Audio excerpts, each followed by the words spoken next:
Yes, welcome to the Biz Communication Show. I'm your host, Bill Lampton. Every week, bringing you a business communication expert who will help you and help me as well strengthen our communication skills and therefore strengthen our management, our leadership, our teamwork, our sales, our motivation, and yes, our profits.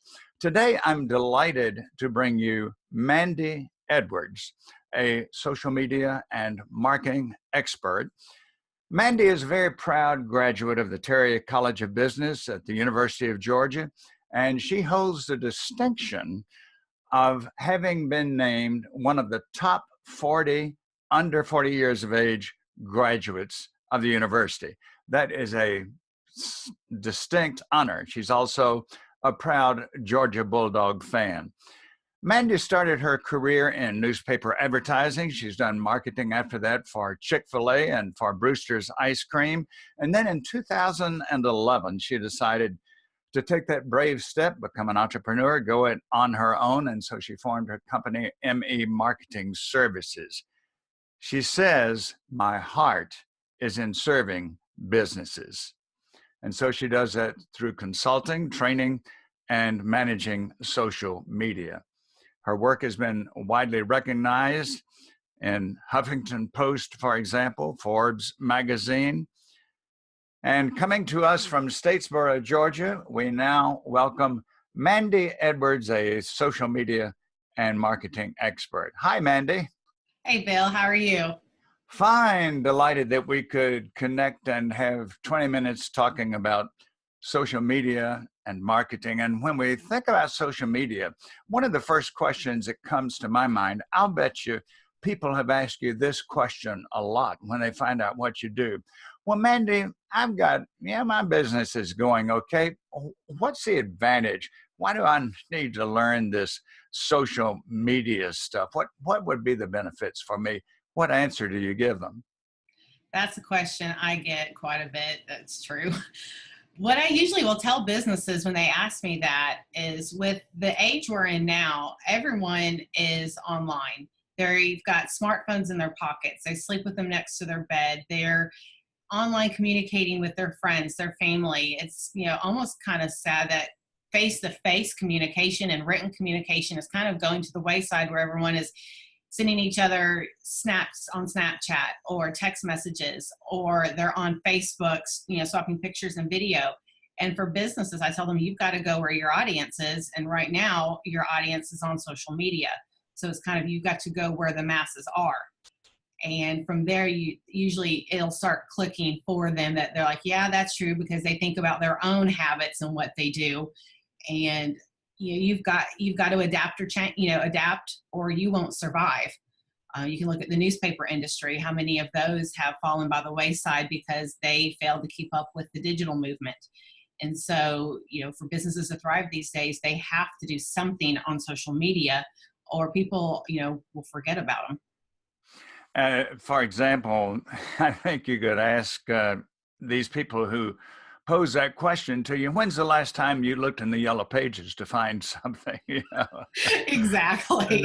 That was our method. And I don't know if anybody uses yellow pages anymore. So for one thing, it's just an overwhelming matter of visibility. And if you are invisible, you're not going to get clients, you're not going to stay in business, and you won't have profits.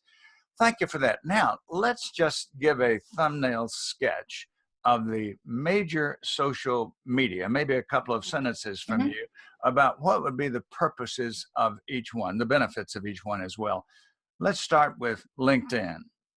LinkedIn actually is kind of, going through, I wouldn't call it a rebranding, but LinkedIn basically, was recently bought. They were bought by Microsoft in the last year and a half. So Microsoft has taken over LinkedIn.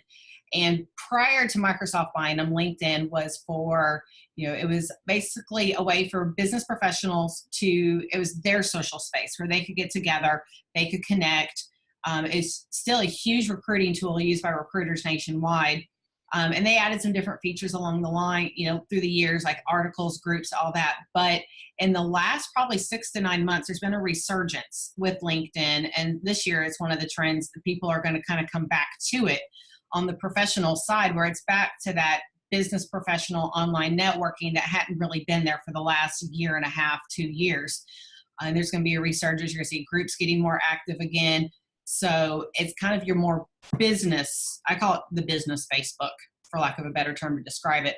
But it's in space now where business professionals can get together and recruit, collaborate. And it's going to be really exciting to see what happens with it this year. And one of the things that, of course, is true with all the social media, there are changes that we have to keep up with. And one that one of my interviewees on this program, one of my guests on this program, alerted me to a few weeks back, and I've been using it, is that as of recent months, you can take your videos that you've posted elsewhere and you can now upload them onto LinkedIn instead of just putting a link there, which is not nearly as attractive. And I've taken advantage of that. It's not a complicated matter at all. Quickly on LinkedIn, I would say that there are, in my observation, some people who still think of it, you called it the business Facebook. There's still some people who are on LinkedIn trending a little bit too much to the folksy Facebook style. And I've seen some complaints about that as well. So since we've mentioned Facebook, tell us what's its purpose and its advantages. Facebook, they're kind of going through a metamorphosis right now too. Everyone saw the big letter from Mark Zuckerberg that he published last week about they're kind of moving back to their core focus of meaningful engagement and, connecting with the ones that really matter. I could spend a whole hour and a half on my personal opinion on it because I think they're coming from we had such a bad year in the press and PR for 2017. We're going to do this in 2018 and say we're doing all this stuff to make it better, when actually, if anyone who's followed Facebook closely has noticed, what Zuckerberg has talked about in this letter last week actually is changes that have been going on for the last 3 to 4 months on Facebook. They're going through and weeding out your fake news. They're going through and, really kind of penalizing the business pages that are using it for clickbait articles, engage bait posts, where they're just wanting you to like it if you agree without any kind of sincere engagement. So they're kind of going through a metamorphosis right now. And for, us marketers, it's kind of basically readdressing all of our strategies, which all along it should have, your strategy all along should have been about connecting with those people, engaging with those people, and kind of get on that personal level, not use it as a place just for sales pitch after sales pitch. So the strategies people were using a year ago on Facebook, really doesn't apply right now because everyone's kind of going back to the drawing board just to make sure they're in check with what they should have been doing all along. That's the best way to describe it right now.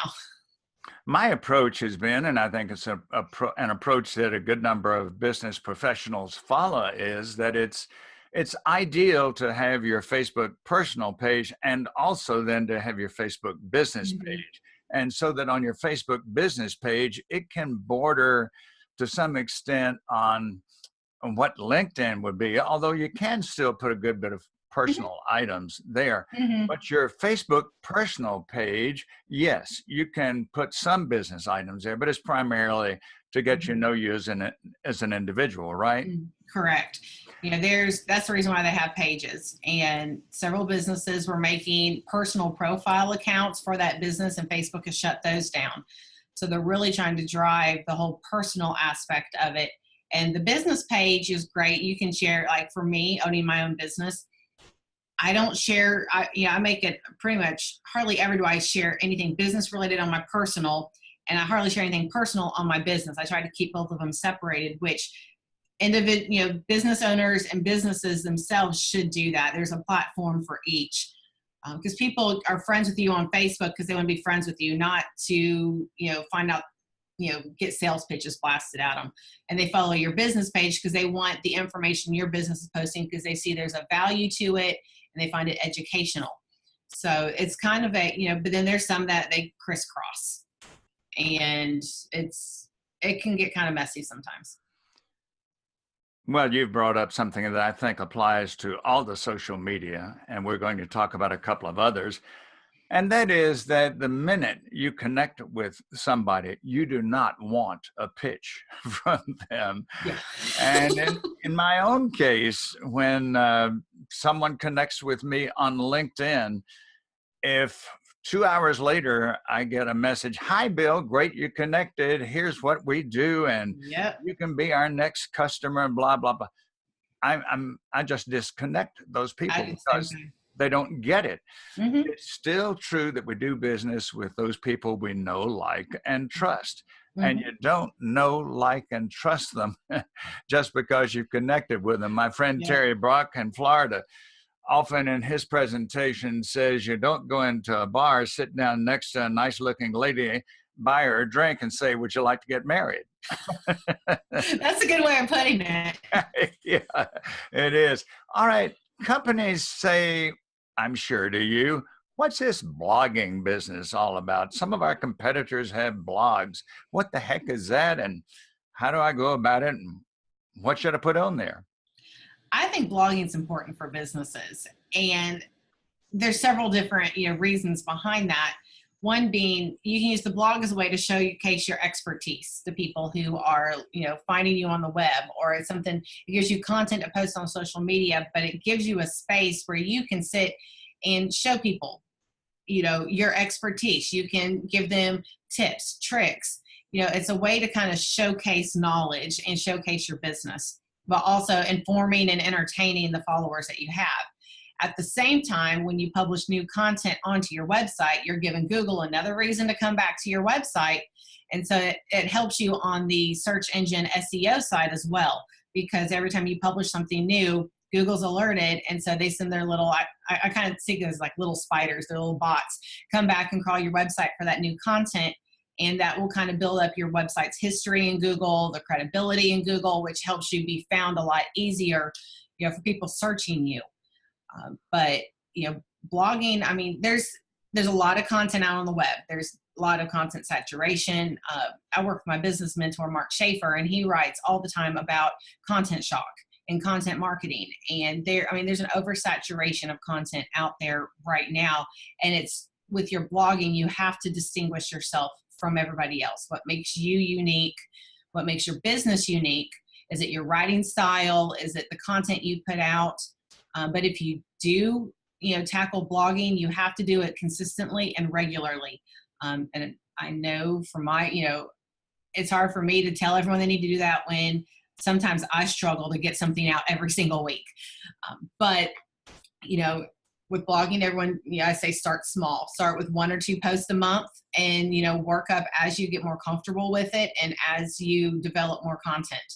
But that's something that definitely businesses need to be taking advantage of right now. I like what you mentioned about blogging appearing on your website. That's something that I started doing maybe 12 months ago. And if you've got a WordPress, which I do, it's not complicated. And it's really good to know that those spiders, as you say, are going to be crawling, and your SEO rating will come up. If you write a blog, why not put it there? So those who don't have it set up that way, I would encourage them to. Okay, let's go to Twitter now. And in Twitter, one of the things that I see so often, and I guess we would call it spam, but I see where somebody will post a tweet, connect with me and I'll show you how to get 10,000 new tweet pals in 5 minutes or something like that, which truly, when I see somebody who's got 60,000 tweet connections, it makes me a little suspicious of it. I'm more likely to go with somebody who has 5 to 10,000 and know that they're really interacting with people. Respond to that, please, and tell us how we can use Twitter beneficially. Twitter is one of my personal favorites. With Twitter, it's something that you've got to be prepared to be active. And it's not something you can just tweet once a day and be done with it. You've got to really stay consistent at it. And there are, unfortunately, a lot of those bot spam accounts that will, get you 60,000 followers for $10. But personally, when I see those come across my Twitter feed, I report them to Twitter to kind of help, clear some of that out. But, Twitter is a great place to connect with people. I mean, that's a lot of the traffic from my website, of the social media platforms. Twitter is the #1 driver of traffic to my website, because there's this neat little plugin. If you have a WordPress website and you blog, it's called, it used to be called Retweet Old Post. They've got an updated name now. But it'll go through and you can set your parameters, and it will automatically every so hours retweet your older blog posts out on your Twitter feed. So it'll constantly keep your older content out there for people on Twitter to find and come back to your website. And because of that, Twitter is the #1 leading director of traffic to my site. And so, with Twitter, for me personally, how I use it, and then with my clients, I always suggest this, is you break it down into bite-sized pieces to where, Twitter has what I love it. It's probably my most favorite feature of the whole thing. It's called Twitter lists. You can go in and develop a list, for anything. They can be public, they can be private. Like on my, if you look at my public Twitter list, I have people who I consider my influencers. I have a list that's nothing but Georgia football, because most of the time I'm tweeting about Georgia football, and I have a whole Twitter community I'm active with that we do nothing but tweet about Georgia football and talk back and forth, media contacts and stuff. We go quiet during about 5 months of the year, but come August we ramp back up, and it's, I warn my Twitter followers, you're gonna see a lot of football stuff. But at the same time, I also, like, on the private side, I've got lists for, my 2 TV obsessions are Game of Thrones and Outlander. And so I've got Twitter lists set up to follow cast members, the different, fan sites for those, but those are private, so only I can see those. But it breaks down Twitter into bite-sized pieces to where you don't go to your main Twitter feed to look at everything. You can go to your each individual list, where it could be, you can have one for friends. You can have one for, contacts you want to keep in touch with. So it's a great way to break it down to where you can just kind of flip back and forth between your lists and engage with those specific people without being overwhelmed by the entire Twitter feed, which, depending on the number of people you follow, sometimes can get very fast, very jam-packed. And then there's also some spam that trickles through. So it's good to kind of break that down. But, Twitter's one of those ones that it really depends on where you are at the same time and what industry you're in. For me, in my industry, there's a huge potential because it's basically global. Like for you, Bill, I mean, you could do a lot on Twitter as well, because with what you do, you could essentially work and talk to people all over the country and all over the globe. Small mom and pop local businesses, though, Twitter may not honestly be in their best interest if no one in their area is actively using it. Like here in Statesboro, Twitter's not very big. No one hardly ever uses it, so that's not something that's actively used here. Whereas in Atlanta, businesses should be on it because there's a, it's a big metro. A lot of people are using it. So it's one of those where, as Facebook, everybody and their brother's on, everyone needs to be on, businesses included. LinkedIn, everyone should be on, business professionals. Twitter's one of those ones that it's kind of a case by case depending on your industry and your geographic area. Mandy, you're giving us some tremendous strategies and tips. And as a matter of fact, when I watch the replay, I'm going to have a pen and pad handy and jot down some of these great strategies. We, I know, are going to schedule you again a couple of months down the line, because we're not even beginning to cover everything. We have time for one more topic, and that is, we certainly cannot leave out YouTube. So tell us the value of YouTube, who should use it, how we should use it. YouTube, honestly, is one that people go back and forth on. There's a huge push right now with video in social media, but it's all natively done video on those specific platforms, not necessarily YouTube. Facebook is pushing Facebook Live videos, uploading videos natively to Facebook.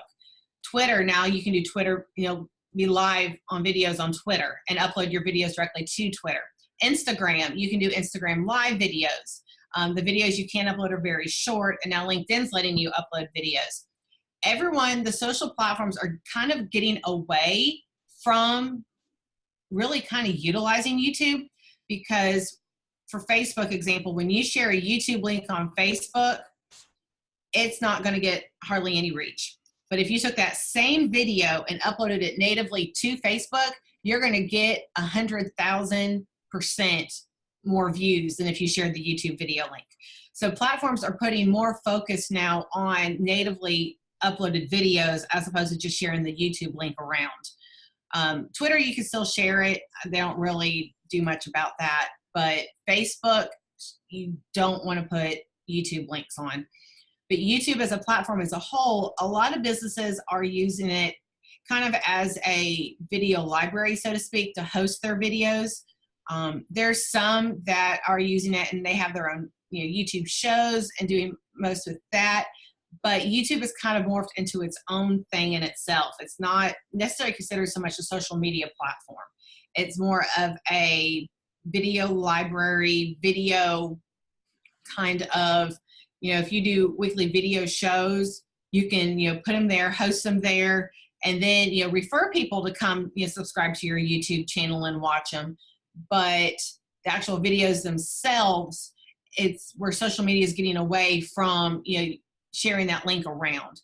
YouTube is also a great place to, if you're going to do videos on your website, you can, when you want to upload those to YouTube on a YouTube channel, and you can embed those videos into your website, which saves space on your website, so it'll load faster.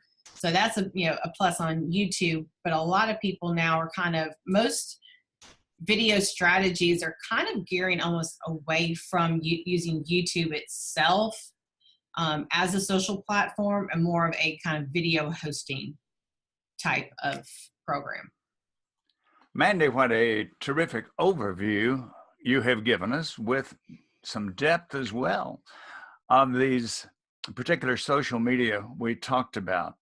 In our next conversation, we're going to have some other questions that we just didn't have an opportunity to cover today. I know very well that people who have heard you today, either in our podcast edition or on this video show, want to have your contact information so that they can learn more about ME marketing, and they can find out the benefits of affiliating with you professionally. So give us your contact information, please. You can pretty much find any way to find me through my website, which is memarketingservices.com, or you can shoot me an email at askmandy, M-A-N-D-Y, at memarketingservices.com. Thank you. And of course, I know where we can find you during the fall season. Sanford Stadium, yes. University of Georgia. Pretty much every Saturday from September through November. That's right. That's right.